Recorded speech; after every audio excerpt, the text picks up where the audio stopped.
ഉംറ കമ്പനികൾക്ക് ഏർപ്പെടുത്തിയ താൽക്കാലിക വിലക്ക് നീങ്ങി തുടങ്ങി. കടുത്ത നിയന്ത്രണങ്ങളോടെയാണ് വീണ്ടും അനുമതി നൽകുന്നത്. സേവനങ്ങളിൽ വീഴ്ച വരുത്തിയ കാരണത്താലാണ് മലയാളി ട്രാവൽസുകൾക്കുൾപ്പെടെ സൗദി അറേബ്യ വിലക്ക് ഏർപ്പെടുത്തിയത്. പിഴവുകൾ തീർക്കാൻ മന്ത്രാലയം നൽകിയ സമയപരിധി അവസാനിച്ചതോടെയാണ് കമ്പനികൾക്ക് ഉംറ വിസ ഇഷ്യൂ ചെയ്യാൻ അനുമതി. മലയാളി ഉംറ ഏജൻസികൾ ഉൾപ്പെടെയുള്ളവരുടെ അക്കൗണ്ടുകൾ ഇന്ന് ആക്റ്റീവായിട്ടുണ്ട്. എന്നാൽ പിഴവുകൾ തീർക്കാത്തവർ വിസ റിക്വസ്റ്റ് നൽകുമ്പോൾ സാങ്കേതിക തടസ്സമുള്ളതായാണ് കാണിക്കുന്നത്.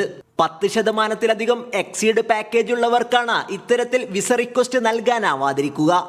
അതായത് പാക്കേജിൽ നൽകിയ ദിവസത്തിലധികം തീർത്ഥാടകർ രാജ്യത്ത് തങ്ങിയാൽ എക്സീഡ് പാക്കേജായി കണക്കാക്കും.